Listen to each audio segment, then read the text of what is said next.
मेरी कहानी का नाम जीवन साथी। ये कहानी अनामिका की है। अनामिका के पति का नाम अमित है।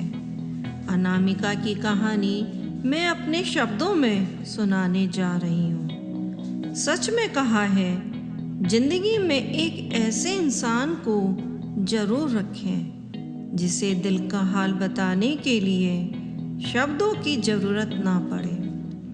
ऐसा इंसान वह होता है जो सच्चा जीवन साथी होता है। ये सारी खूबियाँ हमारे पति देव यानी अमित जी में थी। इन सारी खूबियों के साथ वे लंबे स्मार्ट भी थे। कोई भी लड़की देखकर आकर्षित हो जाती थी, लेकिन ये हमारे प्रति हमेशा वफादार रहे। साथ में ये बहुत प्यार करते थे। ये हमेशा छोटी छोटी चीज़ों का इतना ध्यान रखते थे कि हम अपनी ज़रूरतें भी भूलने लगते थे। ये हमारे अपने नाम से कभी नहीं बुलाते थे। प्यार का नाम इन्होंने रानी रख दिया था। जब बुलाते कहते, रानी कहाँ हो, हम खुश होकर इठलाते और इतराते इनके सामने आते और मुस्कुराते हुए बोलते, मैं आपके लिए चाय बनाकर लाती हूँ। कहते हैं कि हम सफ़र खूबसूरत नहीं, कदर करने वाला होना चाहिए। जो आपकी कदर करता है उसे सच्चा प्रेम आपको दुनिया में कोई नहीं कर सकता। कभी भी मेरे से कुछ भी गलती हो जाती थी तो इन्हें सच सच बता देती थी। ये मुझे समझाते हुए गलतियों को भुला देते थे। जितना ये मुझे प्यार करते उससे कहीं ज़्यादा ये अपने परिवार का ध्यान रखते थे। जब ये शाम को ऑफिस से घर आते तो मम्मी पापा के साथ बैठकर चाय पीते, मुझे भी अपने साथ बैठा लेते। मेरी निगाहों में इनके लिए आदर सम्मान और बढ़ गया था।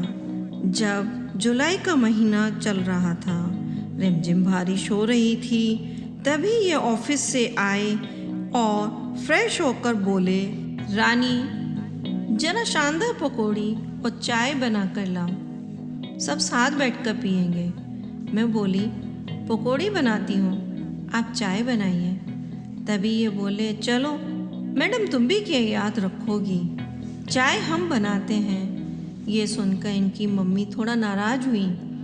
बोली, क्या तू बीबी से डरता है? तो ये उनके पैरों में बैठकर बोले, नहीं माँ, मैं अनामिका का आदर सम्मान करता हूँ, वे हम सभी का ध्यान रखती है। मम्मी जी बोली, तू जोरू को गुलाम है, क्या तेरे लिए कोई रिश्ते नहीं है? वे बोले, नहीं माँ, माँ बाप का रिश्ता पूजनीय है, भगवान का दूसरा रूप है। भाई बहन जन्म जात के रिश्ते होते हैं, दोस्तों का रिश्ता तो मतलब का ही होता है। ये सुनकर इनकी मम्मी की आंखों में पानी आ गए। बोली कि तू तो हर रिश्ता इतने प्यार से कैसे चलाता है, कहाँ से इतनी समझ आई है? कहते हैं, जो आपका गुस्सा सहन करके भी आपका साथ दे, आपसे बात करे, उससे ज़्यादा प्यार आपको कोई नहीं कर सकता। खैर, हम सब ने मिलकर पकौड़ी चाय पी। खाना खाकर जैसे सोने चले, मेरी तबीयत बिगड़ने लगी, सिर दर्द बढ़ने लगा। देखते देखते आधा शरीर ने तो काम करना बंद कर दिया। तभी ये मुझे हॉस्पिटल लेके गए। डॉक्टर देख के बोले, इन्हें पैरालिसिस का अटैक पड़ा है। ये सुनकर मेरी आंखों में पानी आ गए। बोल तो पा नहीं रही थी, लेकिन ये मेरा दर्द देखकर घबरा रहे थे। खैर, मेरा हॉस्पिटल में 10-12 दिन इलाज चला। फिर ये डिस्चार्ज कराकर मुझे घर ले आए।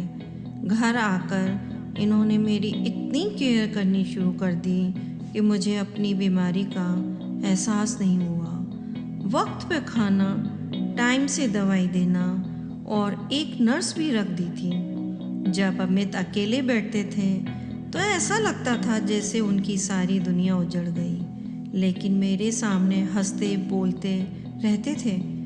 वक्त निकलता गया, पता नहीं लगा कब में 4 महीने निकल गए। अब मैं थोड़ा थोड़ा बोलने लगी थी। लेकिन मैं बीमारी से टूट गई थी। एक दिन मैं ज़िंदगी से परेशान होकर बोली, यदि मैं सही नहीं हुई तो मैं सुसाइड कर लूँगी। लेकिन इन्होंने हिम्मत नहीं हारी। बोले, तुम्हें कुछ नहीं होने का, चाहे तुम्हें बाहर विदेश लेके क्यों ना जाना पड़े, मैं तुम्हें ठीक कराऊंगा। तुम चिंता मत करो, तुम पहले जैसी ठीक हो जाओगी। मुझे हिम्मत देते थे, कभी हंसाते, इन सब से मुझे एनर्जी मिलती। मुझे ये कभी अकेला नहीं छोड़ते। ज़रूरत की सारी चीज़ें मेरी साइड स्टूल पर रख दी थी। इनकी हिम्मत देखकर मेरी हिम्मत बढ़ जाती। मैं भी ठीक होने की कोशिश करती थी। वक्त निकलता गया, मैं जल्दी ठीक होने लगी। बिल्कुल ठीक तो नहीं, लेकिन काफ़ी ठीक हो गई थी। इनका प्यार देखकर मेरी सास भी प्यार करने लगी थी। एक दिन इनकी बात मेरे दिल को छू गई। ये बोले, मेरी ज़िंदगी की हर सुबह खुश नसीब होती है, क्योंकि वह तुम्हारे सुंदर चेहरे को देखकर शुरू होती है। मैं तुम्हारे ख्वाबों का पति बनने की कोशिश करूँगा। क्या तुम मेरी मदद करोगी? यह सुनकर मेरी आंखों में आंसू आ गए। ये बोले, अरे ये क्या, मैंने तो तुम्हें रुलाने के लिए थोड़े ही ना बोला है। सही कहा है। जिंदगी का सबसे खूबसूरत पौधा विश्वास होता है, जो जमीन में नहीं दिल में उगता है। पति पत्नी का रिश्ता एक विश्वास की डोर है। यदि यह टूट गया तो वापस वह बात नहीं आती।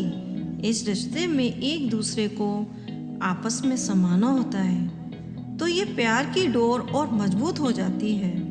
मेरा तो ईश्वर से यही कहना है कि मुझे जैसा अमित मिले हैं वैसा ईश्वर सभी को दे।